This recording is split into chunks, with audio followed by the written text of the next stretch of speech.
The Dinosaur in the Swamp is a scary about boy and his new friend. Johnny lived in a little town in the south. He was like most of the other kids in the town, except that he was known to have an exceptionally active imagination. He would wander off for hours, and then he would come back with the most amazing stories about having been kidnapped by gypsies or meeting a flying saucer or something wild like that. Johnny's mother wasn't terribly surprised when one evening Johnny rushed into the house shouting, "Mommy, Mommy, I saw a dinosaur in the swamp." "That's nice," said his mother. "But I hope you didn't play with it. Dr. Brown says that dinosaurs have germs." Johnny was rather disappointed at the cool reaction, because this time he wasn't making up a story. He really had seen a dinosaur in the swamp. Johnny tried to tell other people in the town. The reaction was just about the same. Some said, "You should stop telling big lies like that." Or, sure you did." Others just snickered and walked away. Now, Johnny was more than disappointed, he was humiliated and angry. He decided that he was going to show everybody in town that he was no liar. Johnny decided that he was going to make friends with the dinosaur, and then he would make all those people who didn't believe him pay. When he went into the swamp the next time, he took a bag of peanuts with him. When he met the dinosaur, he asked it if it wanted a peanut. The dinosaur shook its head to indicate that it didn't.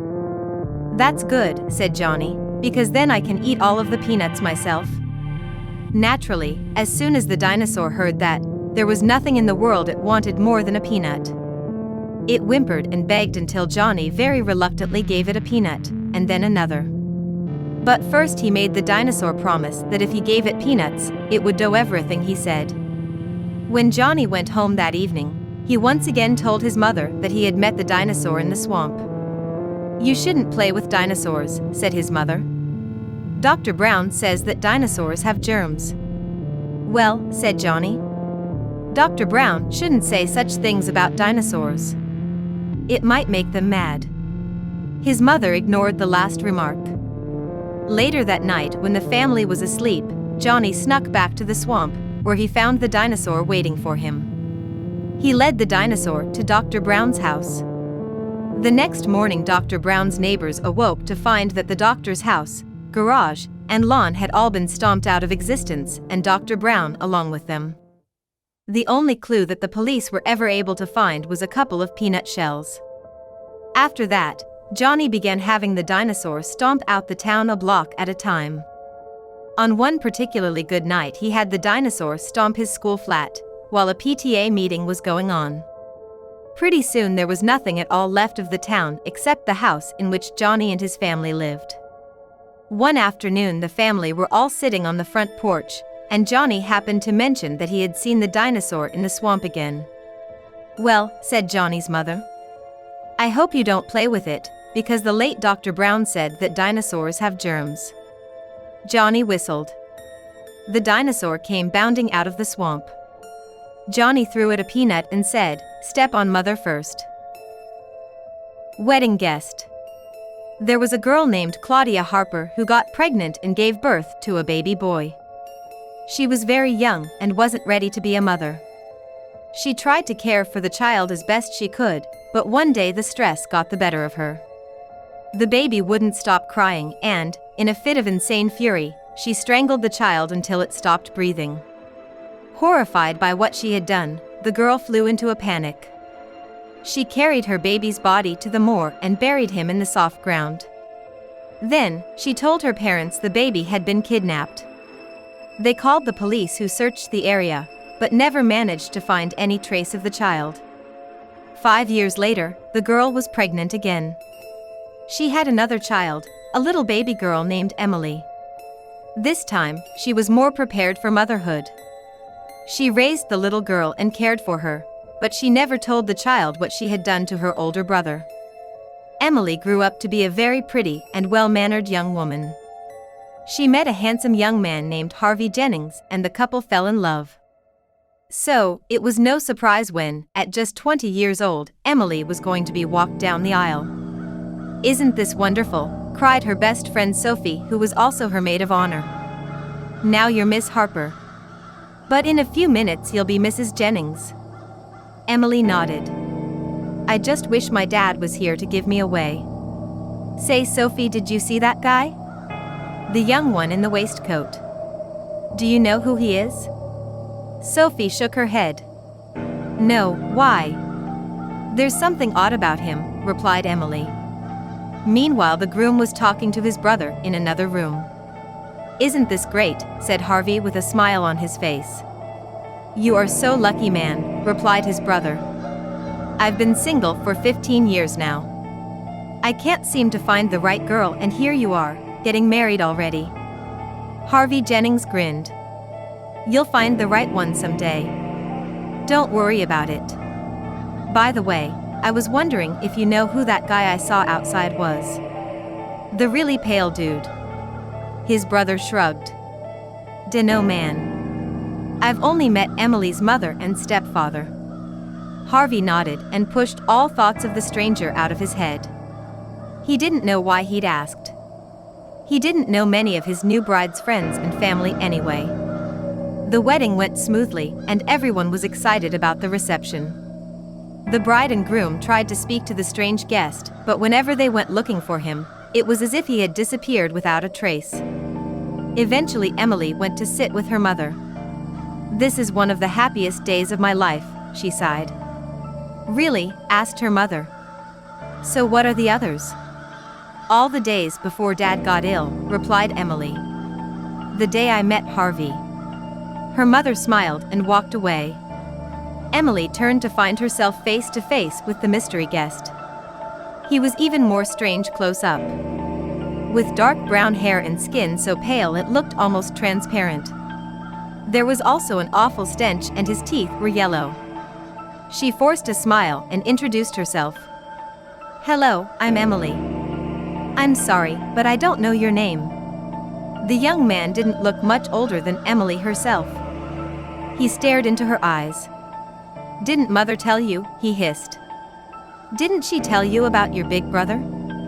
Or did Mummy dearest feel too guilty? Did Mummy not want to talk about her little boy? Then he turned to face Emily's mother. People were staring in their direction. Don't you recognize me, Mummy? Don't you recognize your little boy? The one you strangled. The one you buried on the moor. Don't you recognize me? Because I recognize you. He shook his head and maggots fell out of his hair. The stench of death and decay was unbearable. You're a bad mother and you should be punished, the young man said as he pulled a rusty blade from his waistcoat pocket. Before anyone could stop him, he slashed Emily's mother across the neck. I'll look after you, little sister, he shouted. If anyone hurts you. If you scream, I'll come.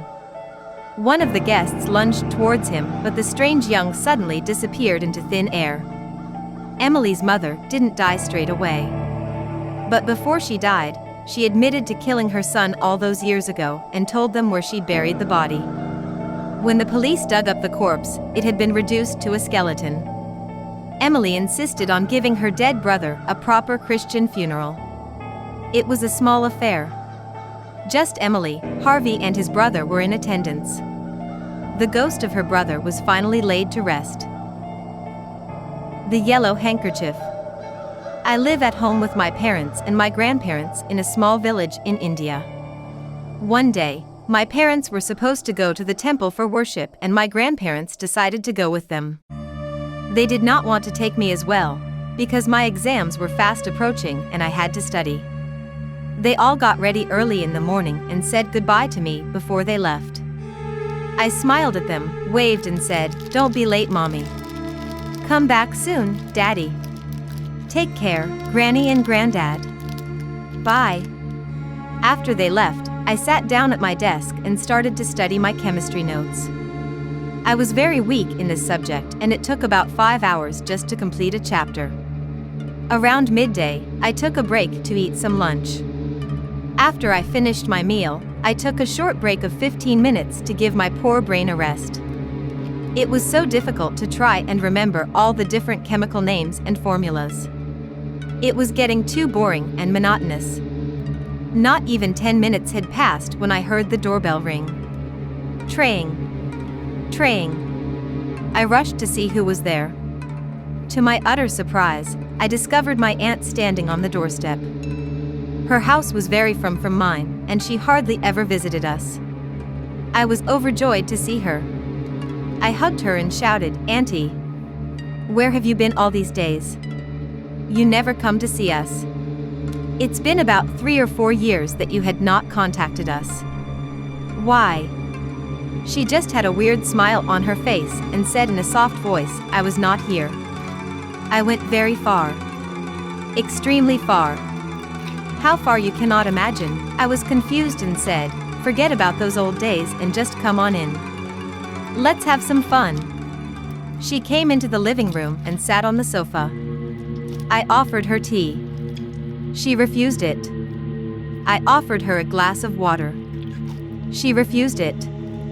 She did not have any food but spent a long time chatting with me about my school, my studies, my friends, my parents, and many more things. She was there with me for about an hour, and the entire time, she kept mopping her brow with a yellow handkerchief. All of a sudden, she got up and said she was late for something and left. I waved at her and said, "Bye, Auntie. Keep in touch."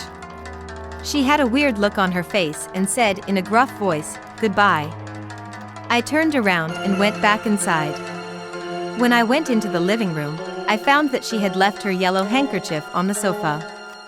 I grabbed it and ran back to the door to return the handkerchief, but she was nowhere to be seen.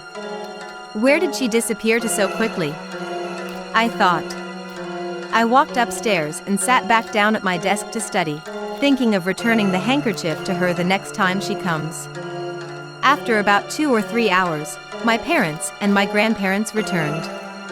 No sooner had they stepped inside the door than they asked me about my studies. "I hope you studied properly all this time we have been out," said my father sternly. "Yeah, Daddy," I replied. "I am a big girl now and I can study on my own." "Oh yes. I forgot to tell you. Smitha Auntie came here. You all were out so you could not meet her. I had a lot of chat with her.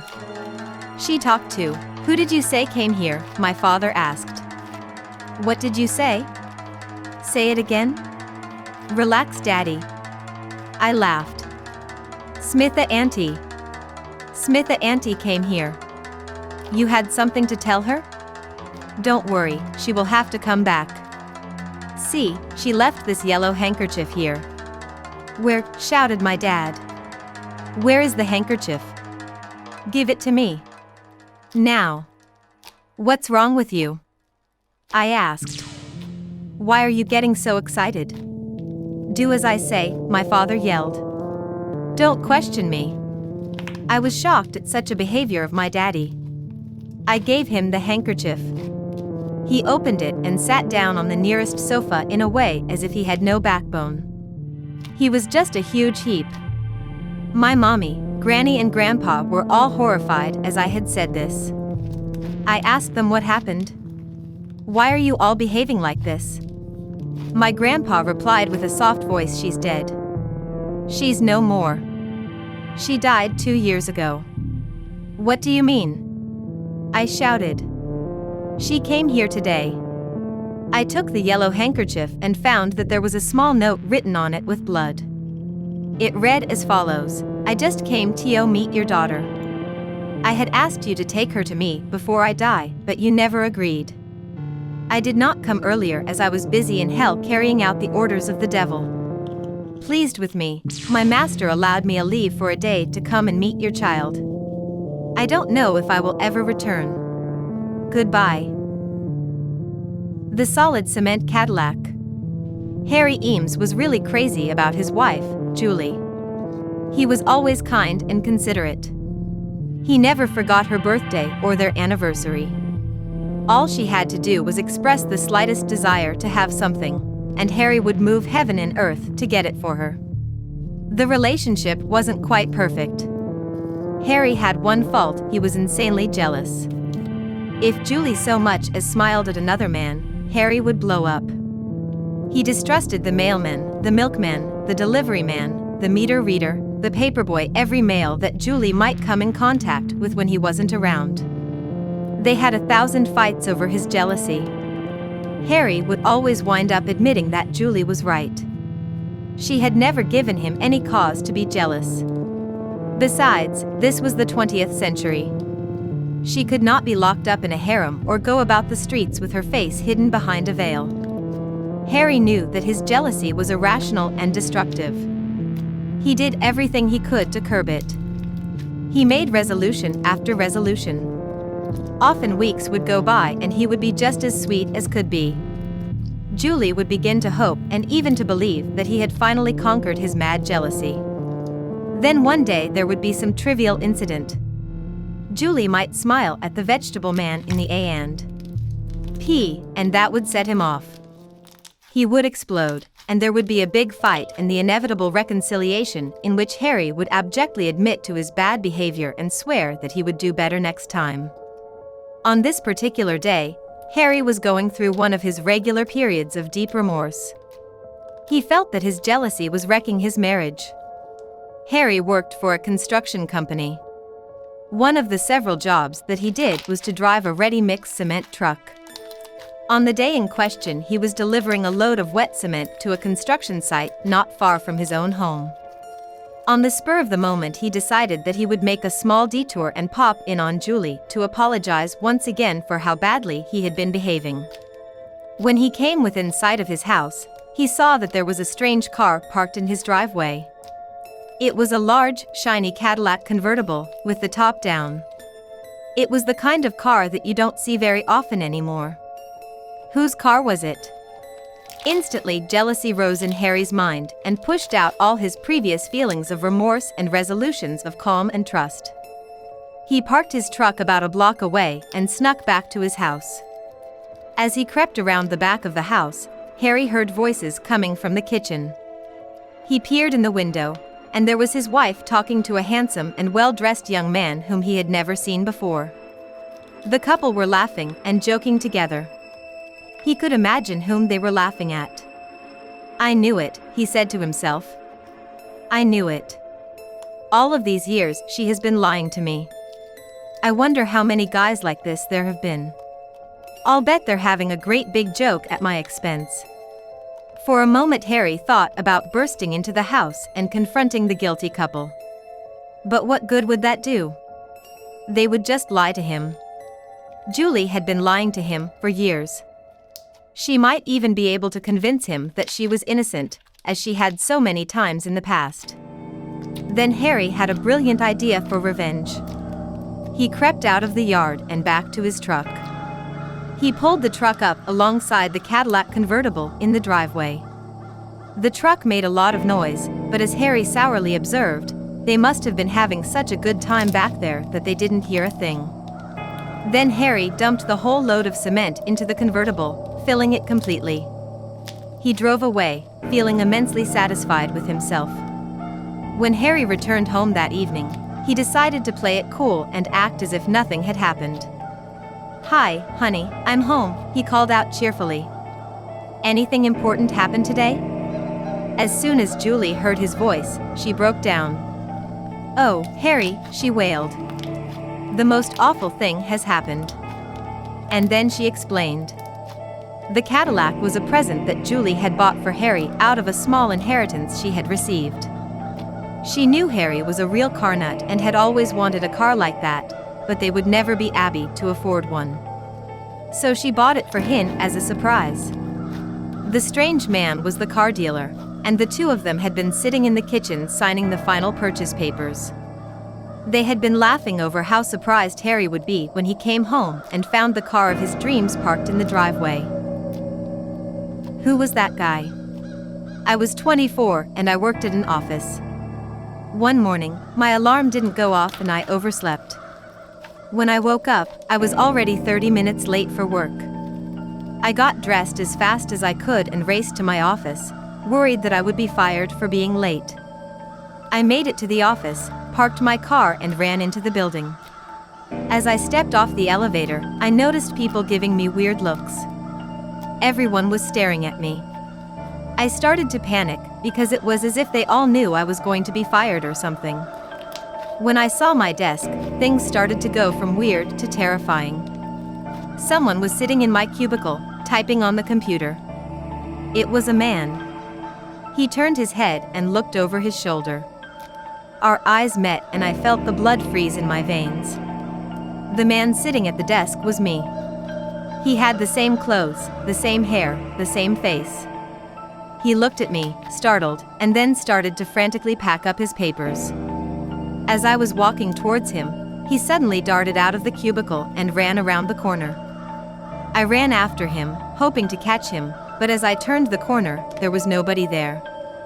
Even worse, everyone was looking at me like I was crazy. I checked the entire office, but there was no trace of him. I asked my workmates who had been at my desk, but they all said my desk had been empty all morning. They hadn't seen anyone. I felt like I was going crazy, because no one else saw this guy who looked exactly like me sitting at my desk. The way he ran away, it was as if he were doing something he shouldn't have been doing. I went into the bathroom and splashed some water on my face. I remember looking at my reflection in the mirror and feeling very uneasy at the sight of it. This was one of the creepiest moments of my life. I quit my job at the end of the week and never went back. It's been years since that incident, but I still find looking at my own reflection in a mirror strangely unsettling. A call from Uncle Andy. Ida Lupino was a movie star during the middle of the 20th century. Her father and mother, Stanley and Connie Lupino, were well-known performers in the English variety theatre. When Ida was 9, they were living in London at her grandmother's house. And one night little Ida had a disturbing dream about a man she called Uncle Andy, a friend of her parents. She woke up and went downstairs to tell her grandmother, who was preparing a late supper for Stanley and Connie. While Ida was telling her grandmother about her dream, the phone rang. Her grandmother asked Ida to answer it. I went to the phone, Ida relates, took it off the hook and heard a voice on the line. But it was so faint I could scarcely understand the words. Finally, the voice became stronger and I could understand the message, repeated monotonously several times, "I must talk to Stanley. It is terribly important." The little girl recognized the voice as that of Uncle Andy.